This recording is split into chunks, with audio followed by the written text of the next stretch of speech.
Hello students. So let's continue with the addressing modes. So in the last video we have discussed immediate addressing, then register addressing and direct addressing. Okay. So direct addressing is where the address is present in the instruction. The address where the data is present, that is specified in the instruction.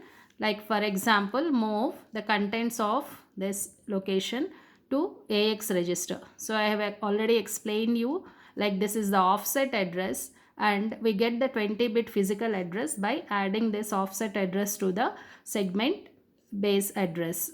Okay, so contents from that particular locations is transferred to the register specified.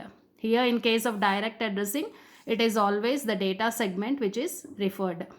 Okay, so here it can be of the other form also, like move contents of AX register to the location specified. So this way also you can have in the instruction, like move the contents of the register. That means the data which is present in registers is moved to the address specified in the instruction. So this also comes under direct addressing. Okay, so if it is only 8-bit register, only one byte of data is transferred from that register to one memory location. Okay, now let's see the next addressing mode, that is indirect addressing.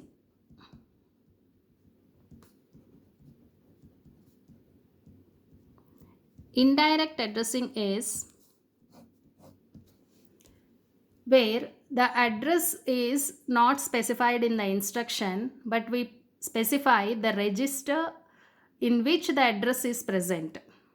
Okay, here in the instruction, the address is indirectly specified in the instruction. Okay, for example, move contents of BX to AX. Okay, move the contents of BX to AX. Here what does this mean? It means that BX is having an address. BX is having an address, and the data which is present in this address location, that is to be transferred to AX register. Okay, so the same instruction, here this address is present in BX register. So if suppose BX contents is equal to 4334H, if the contents of BX register is this one, then the execution of this instruction, what it must be, the processor has to fetch 2 bytes from these locations, from these memory locations, to AX register. So indirect addressing is where the address is indirectly specified in the instruction. The address is not given in the instruction, but you are telling where the address is. The address is in which register. So that register is specified in the instruction. See, you make out the difference. If I say only move BX to AX, it is register addressing. Okay, that is different. Here brackets indicate that BX is having an address, not the data. BX is holding an address. So data from that address locations is to be transferred to AX register. Okay, so this is indirect addressing. Again, in indirect addressing you have different types depending on which register you are using here. So which register you are, we have already discussed in the architecture. What are the addressing registers? There are address registers, BX register, BP register. These two are address registers. And two more are there. What are those? SI and DI. These two are also address registers. Okay, so depending on which of these registers is used in indirect addressing, so that addressing mode is named after it. Okay, we'll see those addressing modes one by one.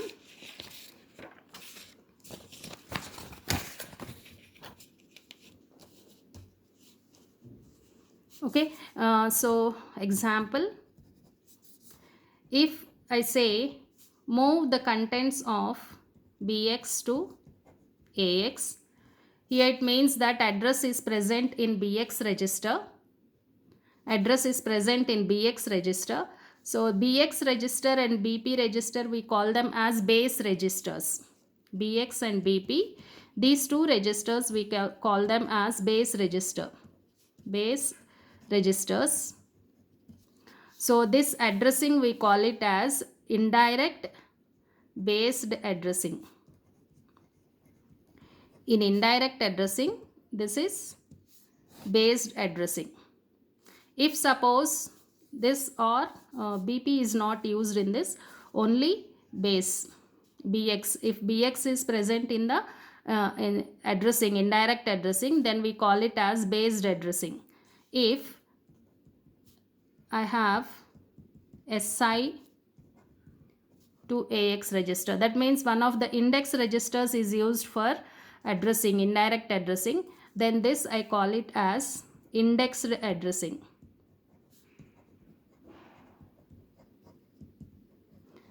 Indexed addressing, because index register is used for addressing purpose, we call it as indexed addressing. So what are the examples of like one more you can have, move AX with DI, either SI to AX or BX, or SI to DI to AX, we call it as indexed addressing. It means if index register, one of the index registers is used to hold the address of the data, then that addressing we call it as indexed addressing. All these come under indirect addressing. Okay, then in sometimes we use both the registers. Like if I say move AX with BX and SI, then this addressing we call it as based indexed. That means a part of the address is present in BX register and part of the address is present in SI register. And what will be the effective address here? Effective address is equal to BX contents plus SI contents. Effective address will be equal to BX contents and SI contents. What will be the physical address? Segment address plus this effective address. Okay, here this is segment address. So what is the segment referred here? We'll see. I'll tell you. Okay, segment address plus effective address. Okay, this addressing we call it as based indexed addressing. Okay, so this is the example of based indexed addressing. This is the example of indexed addressing, and this is the example of based addressing. So depending upon the register used for addressing, you name it, like you call it with a different name. All these come under indirect addressing. Okay, so again next we have relative addressing.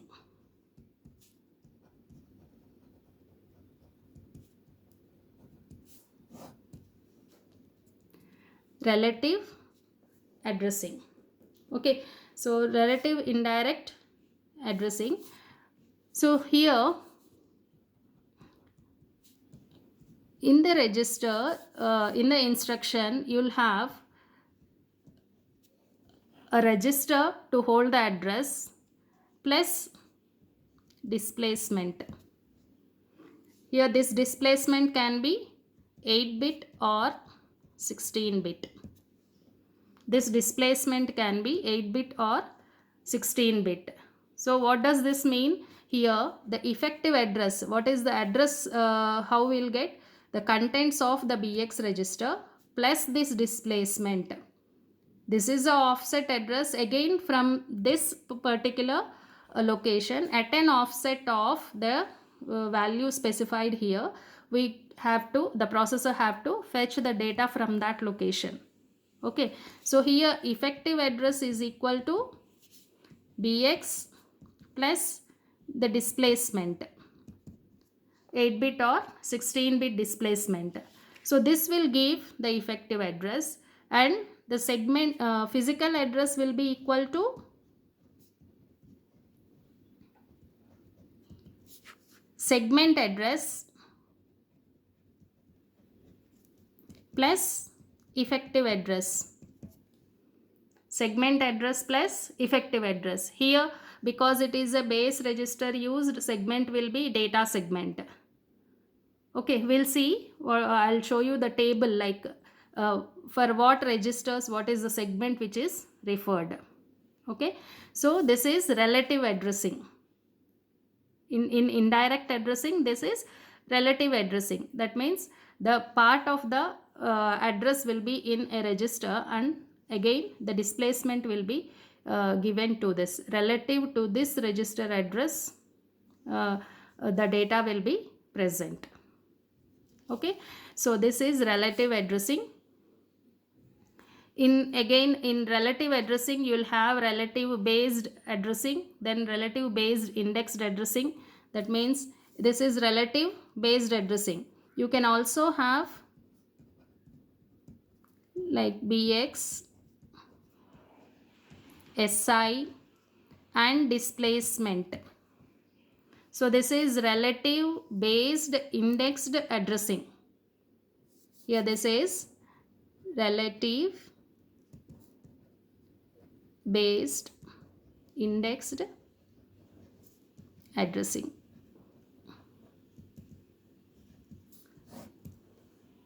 Okay, so this is one kind of indirect addressing. Then one more addressing you have, that is implied addressing. Implied addressing means the data is not given in the instruction, it is implied. Like you can have an halt instruction where there is no data specified in the instruction. Okay, so these are all the addressing modes of 8086. We'll see some more examples and what are the segment registers referred with which registers in indirect addressing, that I'll discuss in the next video. Okay.